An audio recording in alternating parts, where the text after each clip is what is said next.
All units 10-3. It now appears as though shots are being fired. All officers use caution. It has been confirmed. Suspects are armed and are firing at police. 660 on the air. Northwest Sequel Signal 10. Building fire.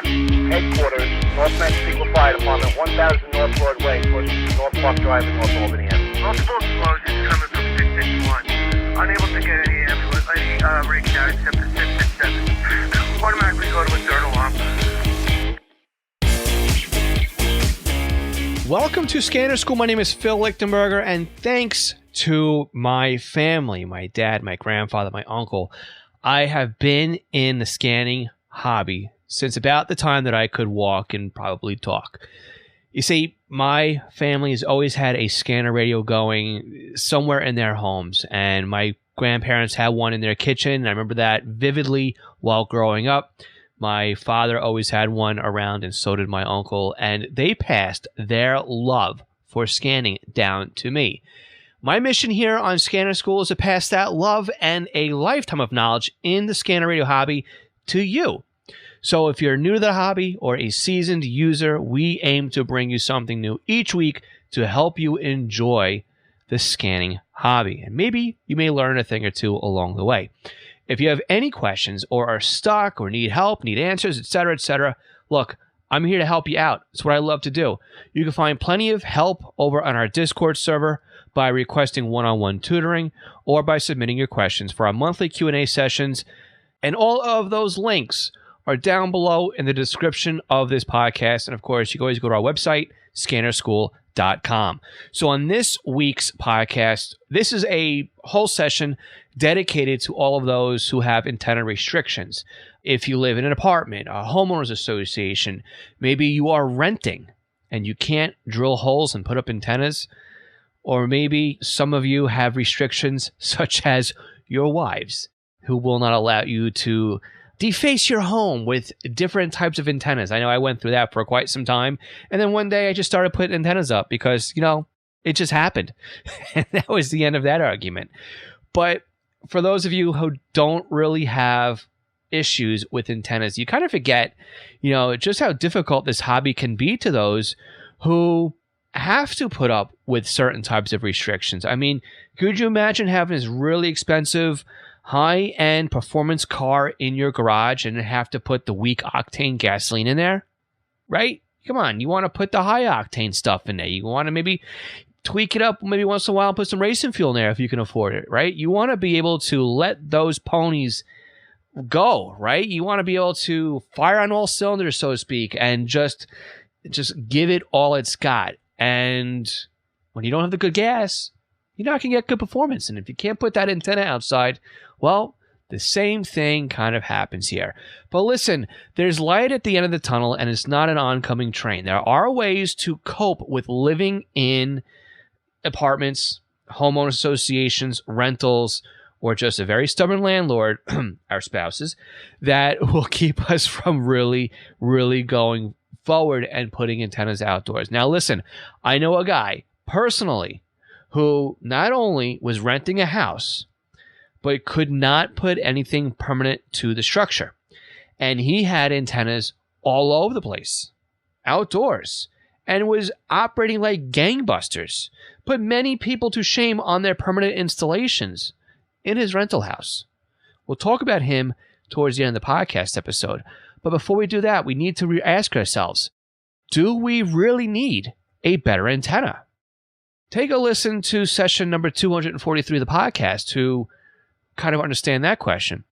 But remember, too, we need to keep things simple. Or is good enough good enough? Again, we talked about that on podcast session number 197. So again, let's really recap 243 here. We'll do it really quickly. Do you really need that extra aftermarket antenna? Will it improve your reception over a stock antenna that comes on top of your radio or on the back of your desktop radio? Will that antenna that you have out of the box work fine for you? We have to ask ourselves, what are we listening to? Is it going to be conventional, simplex, or trunk systems? Who are we trying to listen to, or who are we trying to hear? Are we trying to listen to public safety, aviation, marine, railroads, amateur radio, GMRS, VHF, UHF, trunk systems, satellites? Do we need general receive here? Because all of these can dictate whether or not an external antenna is going to be required or will help us out here. And of course, we didn't cover everything. I mean, obviously, if you're one of these guys that likes to go out there and find that RF that you shouldn't be listening to, you're different than the person that just wants to listen to the local county fire and police, right? Your needs and your wants are much different than the casual listener. And again, maybe we need to rein in the hobby a little bit based on where it is that we live at the time. We may not be able to listen to satellites. You may not be able to have that Yagi array outside, right? But you can work around certain things, and maybe you can find a little happy medium as to what it will work well for you. So, one of these things that we have to go back through too and understand what it is that we can expect out of our radios, right? That's what I was getting at here. Can you normally hear these stations with the antenna that came with your radio, right? Can you normally hear your local fire? Can you normally hear your local police, encryption aside? Can you normally hear the trunk radio system? Well, when it comes to conventional, that's a possible maybe. It depends where that station is transmitting from, how high they are, and what kind of power they're pushing out at the transmitter end. When it comes to simplex, that's a whole other ballgame. That's point to point. That's a probably not. A probably maybe. A maybe not, right? Simplex is tough because depending on the amount of power output that the unit is pushing out, right, where they are located, they could be on the other side of a hill. You're never going to hear them. It could be a portable radio pushing out 2 watts at a fire scene. And even with an outdoor antenna, you may never hear them because they're too far away from you. But trunk systems, you might be able to hear perfectly fine. Maybe you'd be able to hear them even better with the set-top antenna because you are eliminating simulcast. And an outdoor or a better antenna might actually be more harm than good. And we've talked about that on other podcast episodes as well. So let's break it down again. Conventional frequencies are typically repeated and can be in the VHF, UHF range. These frequencies typically work pretty well with penetrating buildings and getting indoors. But every frequency, too, has limitations, right? They don't go on forever and ever.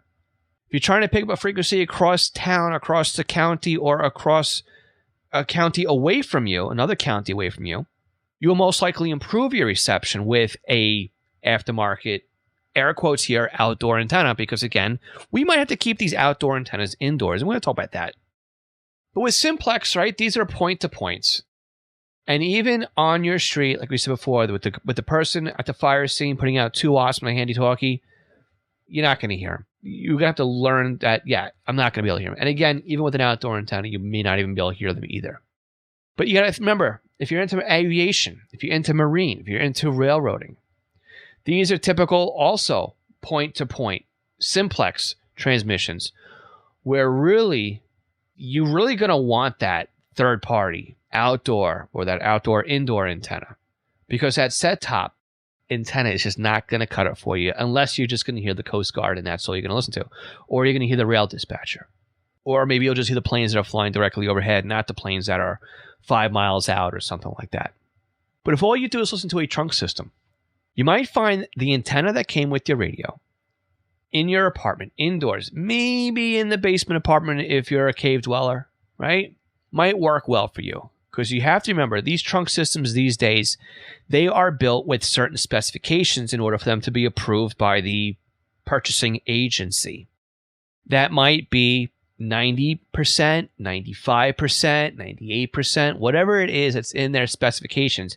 They have a value that they want that trunk system to be at. And what's that value represent? That value represents coverage within the county. And sometimes, and most of the times, I think, is that is the number that they want so that it is a hip accessible or portable accessible get on the network and get help type of threshold. They want a portable officer who is outside of their vehicle to be able to push the microphone button, the PTT, and to be able to communicate with the dispatching center. That could be how they establish percentage of coverage within the county or the area that they are building into. Now, you would think that if somebody could transmit into the trunk system, well, they can receive the trunk system because, again, without receiving the control channel, you're not going to be able to get on the the trunk system anyway. So if that is the threshold, you would think likely that you would be able to receive that trunk system pretty well if you're within the geographical coverage area of that. Keeping in mind, too, that most of this and most of these thresholds are outdoor coverage, street level coverage, not indoor coverage. Because, again, indoor coverage can be tricky. Walls, construction, even the type of windows that are involved can attenuate the signal that gets indoors. So short story here is that if you can hear what you want to hear now, and you don't think that you need to improve it, then keep it simple. Use the antennas that are on the back of your radios and be done with it. Go with what works. Don't overcomplicate things. But what if things aren't working well for you right now? What if you're listening from a basement, right? You're a cave dweller, you're subterranean. What if your radio is located in an interior corner of the house, right? Or the apartment? Well, that one's an easy one to try. Just move the radio and antenna to another spot of the apartment and see if your reception improves. Again, a lot of times with digital, it's a cliff. It's good, it's good, it's good, it's good. You start to get a little bit of degradation in the signal where you start hearing the right? And then it's gone. It's done. It's off the cliff. You can't receive anything anymore. It's not like analog where you could listen through the squelch. So maybe by moving it closer to a window, an exterior wall, you might improve your coverage enough in order that you are happy again. But here's something you could test and just see if you can expect improvement, is go outside. Take your radio outdoors and see if you can start to hear something. Then you will know that it is, yes, your four walls that are attenuating the signal. At that point, you should say, well, if I can get a better antenna, something with a gain on it, I will overcome the loss and the attenuation of the walls that are surrounding me. And at best, I could expect to see the same coverage I'm getting outdoors. If we get anything better than that, oh, that's gravy. That's icing on the cake, right? That means that, hey, we're doing better than we were outdoors. We're doing better than we expected, and this will work. Now, we've got some great tips and solutions for you to work around homeowners associations, apartments, cave dwellings, and anything else that would restrict you from putting out an outdoor antenna. Hey, maybe you're just afraid of heights. Maybe you don't want to put an outdoor antenna because you don't like the way it looks, or you don't want your neighbors knowing that you have a receiver inside the house. That's perfectly fine. There are many people out there that fall into that bucket. I don't like heights either. My very first antenna in my house was a disc cone inside antenna in my attic. I've talked about it before, and we're going to talk about it after this break. And as a reminder, anybody who is a Patreon supporter at the $3 level or higher doesn't get this break. Everybody else will catch you in just 1 second. All right, so one thing that we have to remember when it comes to our antennas, especially when we are trying to hide them indoors, put them kind of in plain sight but hidden, right? We have to observe polarity. You want your vertical antennas to be vertical, your horizontal designed antennas to be horizontal, your cross-pole antennas to remain cross-poled, right? Those are typically X's. For our reception and for most of the scanning that we do, I would say for pretty much all of us, we want a vertically polarized antenna. That means the antenna is mounted straight up and down. Think about the antenna that is on your car. And again, that's kind of why we have vertically polarized antennas. But speaking of those antennas that are on our cars, we need to remember that there's a second part of these antennas, and that's the ground plane. The ground plane is the mirror image of the antenna through the metallic structure that it is mounted to, the roof of your car. The antenna is half. The reflected version of the antenna is the second half, basically. You need, on most antennas, a ground plane or ground radials in order to make up that part of the antenna. So if you are mounting a mag mount antenna outdoors, you might need to put a ground radial kit, a cake pan, an air conditioner, something metallic to put that mag mount on will work fine. So let's talk about townhouses and homeowners associations, and maybe you're just afraid of heights, right? Or you don't want antennas outdoors, or you just moved in and you're trying to establish something like I did in my house 19 years ago. What's the first thing I did besides moving in and changing the locks on the doors? If you guess putting a disc cone antenna up in the attic, you would be close to being correct. So yes, I've got one of those Radio Shack scanner radio antennas on the floor of my attic, just sitting there. I ran RG6 because it was available through the chase that runs basically the empty cavity that runs from the roof stack vent down to my basement. That's kind of what I use for a chase. And you know, it was pretty simple too. You just take a string, right? And you tie a couple of nuts and bolts to the end of it, and you kind of start feeding it down, you know, between the gap in the floor, between the vent pipe and the attic, and eventually it makes its way down the basement, and then you tie off a snake to the end of that one, or, you know, something else, and you coax and you pull that back up to the attic, and now you've got a chase, and you've got Cat's RG6 running up there. Run one end to the antenna, the other end to my radio, and I was in business. I had an antenna now up in my attic that I was using, so I didn't have to use the antennas in my basement. Now, with my current trunk system I'm listening to now, guess what? I can use my antennas on my radios in my basement because the trunk system that was deployed after I moved in here has coverage that well. At the time, the trunk system that was currently employed at that time didn't work that well. Another option, though, is if you don't have a dead space up in your attic that you can use, you can hide them behind, like in a closet or in a corner of your house, right? Again, mounting something inside like that may require ground radial kits. You could also try, if you live on a second story or maybe you have access to a patio, is putting something temporarily in the balcony space, because at least that would be outdoors. You could C-clamp it or something to the railing. It might stay hidden enough that people don't notice it. Or maybe you just put it on the floor of the patio, up against and zip-tied to the railing, or the spindles right in the railing. Those are all options as long as they're not metallic. Because as soon as it's metal, you're going to detune that antenna, right? So maybe you put something to space it away or whatever. Be creative. You're going to find out what works best for you. That's what I'm trying to say here. So again, if we have to keep something indoors, we just talked about it, a closet, dead space in a room, in the corner, right? Something like that. And you can always hide things in plain sight, right? I'm not an interior decorator. I am the worst at designing interiors, right? You put a couch, and to me, couches go against walls. I'm not the kind of person that puts couches in the middle of the room because I don't know. I just can never do that. But there are ways to hide antennas kind of in plain sight. You can hide them behind large curtains. You can hide them behind tall plants. You can even get those accordion half walls, right? That, you know, you remember watching cartoons or like old Three Stooges TV shows, and, you know, the woman goes behind the folding wall, right? She gets changed and dressed. You can see her silhouette behind there as she's throwing her clothes over the fake wall, right? And then, so that could be something that, I don't know, maybe it looks good in your apartment, and you're just hiding an antenna behind there. I don't know. That's something to think about, right?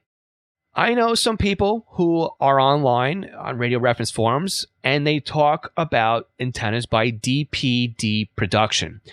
They make antennas that are specifically tuned to certain frequencies, such as aviation, mil-air, 700, 800, and they lay flat against a wall. You can hide them behind curtains. I've never used any of these antennas personally, but they have gotten rave reviews on Radio Reference for those who have invested in those antennas. They're a little pricey, but you can check them out. And again, we will put links in the description of this podcast episode and on our website for DPD Productions. Another thing you can think about too is just straight mag mount antennas. And again, anything magnetic as a base will work as your ground plane here. So think about your air conditioner, a file cabinet, the top of your refrigerator, because sometimes maybe you can hide it behind the cabinets or something like that, right?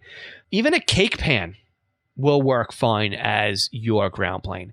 Now, Whistler makes really interesting mag mount antennas. In fact, one of them is even a disc cone antenna. And I've got a couple of these antennas.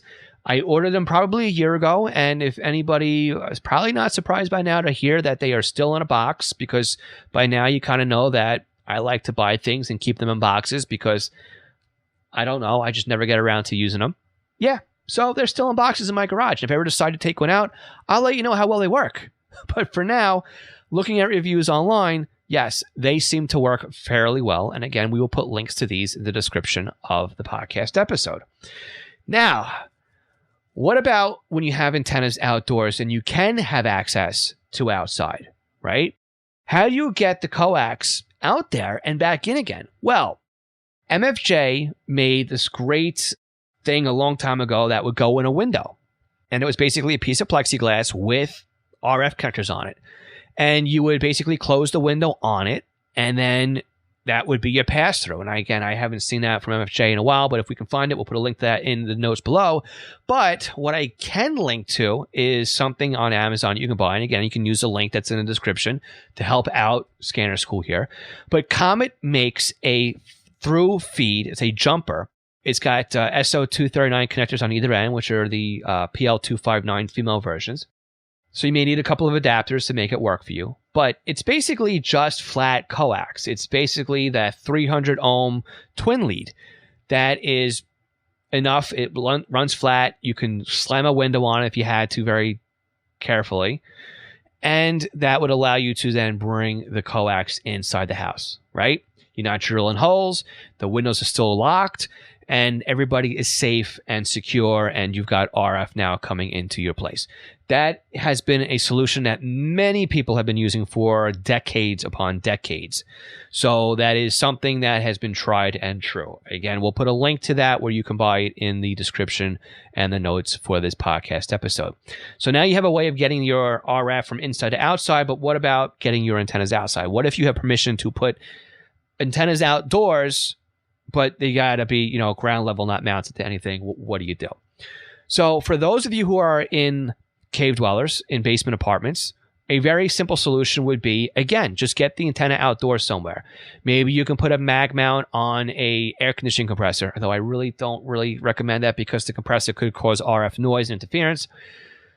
But it's something you may trade off and find out it's okay with what you need to do, right? Something outside that's metal, an air conditioner, just something that you can attach to, right? Even you can probably screw something into a wooden fence pole. You put a little L bracket on it and you can mount an antenna on there. Again, radial kits if you need one. But another option that you can think about that might make landlords happy is if you went to your local home center, you got a 5-gallon bucket and you filled it with concrete or gravel and you put a 5-foot mast in there, right? This way, it's not buried in the ground. It can be moved. It is temporary to you, basically. You would run nylon rope, basically, from the mast to some stakes in the ground, so as guy wires, to keep it from being knocked over. And I think at that point, pretty much anybody would approve that because it's a completely temporary structure. You could use the Comet jumper we talked about to bring it through the basement windows. And again, when it's time to move, you just unhook everything and away you go. Just be sure, right, there's ways to get water out of that bucket. Put some weep holes down below, just in case water seems to find its way in there. It doesn't freeze and destroy the bucket. But again, if it's gravel, you're going to have a problem. If it's concrete, so what, right? Heck, you may even be able to bury that a little bit if the landlord allows you to, and then you can pull the whole thing out of the ground afterwards. You never know. But remember my friend of mine that I was talking about at the top of the podcast episode that lived in a rental house and he couldn't put anything onto the house? Let me tell you about this guy. He was very resourceful. His radio room was in the basement. So all of his coax was basically zip tied to the ceiling structure, right? The basement had exposed joists or plumbing or something that he was able to tie to. So it was a little interesting going down to his basement and seeing coax hanging from all over the place. But again, he brought it outdoors using something that he jimmied in through the window. And out in the yard, he had a ton of fiberglass push-up masts with antennas on them that were guyed. It looked like a trapeze park, basically, in this guy's yard. He had poles and guy wires everywhere. But these lift up or these telescoping fiberglass poles that he was using would go up upwards of like 30 feet. You don't need to raise them up all the way. 10, 20, whatever it is that makes you comfortable. But he was able to rent a house for him and his family, run the coax from the basement where his radios were, out a window, 2 antennas that were telescopically mounted on fiberglass poles. And when it was time to move, he just took down all the telescoping poles, removed the thing that he had in the window for the pass-through, and unclipped all the zip ties from the basement ceiling. No harm, no foul. He made do with what he had. He was very resourceful about that. And if you are renting a place, or you don't want to drill into your home or something like that, that could totally be an option for you. Again, may not work in an HOA, but it may work in an HOA too if it's a temporary structure. Maybe you go out there on a weekend when you want to play radio and you crank up your mast, you play radio for a little bit, then you crank it down and put it back in your garage. Yeah, it's a pain in the neck because every time you want to use it, you got to go out there and play around with it. But that's an option. Another option, too, that I use over here, too, is it's fold-over mast. I've sunk a mast in the ground in concrete, and I have a fold-over bracket that I got from DX Engineering. I use that for my HF vertical antenna because if I ever have to lower that antenna myself, with the antenna being up 10 feet and the antenna being nearly 20 feet tall, yeah, that's a lot of antenna to bring down by myself. But the fold-over mast, I can do it single-handedly, basically. I just unloosen, I think it's 2 bolts or 3 bolts, and the thing just teeters down, basically. So that could be an option, too, to quickly bring something up and down if you're in a homeowners association that will let you hide something like that in your backyard. What I'm saying here is, yes, I understand. Living in a homeowners association, a rental, an apartment, or just with a landlord or a family member who doesn't allow antennas on your home, or maybe you just don't want antennas on your home, there are still ways to play radio and get an antenna or improve your reception so as much as you can. Be resourceful. Think outside the box. Some of these are just ideas here. It's enough to get the conversation started or get the wheels churning inside your head. If you have ideas, you want to bounce feedback with somebody, you can always jump on our Discord server, scannerschool.com/Discord. And of course, if you think there's somebody out there that you know that might benefit from something we talked about in today's podcast episode, please share that episode with them. Transfer my knowledge from me to you to them. Be a part of the solution, right? Share the podcast episode with them, forward it over to them, and let them get some ideas of their own. As a reminder, I'm always looking for questions for our next Ask Scanner School session. So if you can go to scannerschool.com/ask or pick up the phone right now and dial 516-308-2885.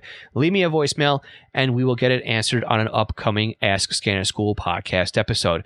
Make sure you subscribe to our weekly newsletter. Make sure you hit subscribe here on the podcast player or over on YouTube. And again, thank you so much for listening. Before we wrap up this week's podcast, I want to take a minute here to thank all of our Patreon supporters.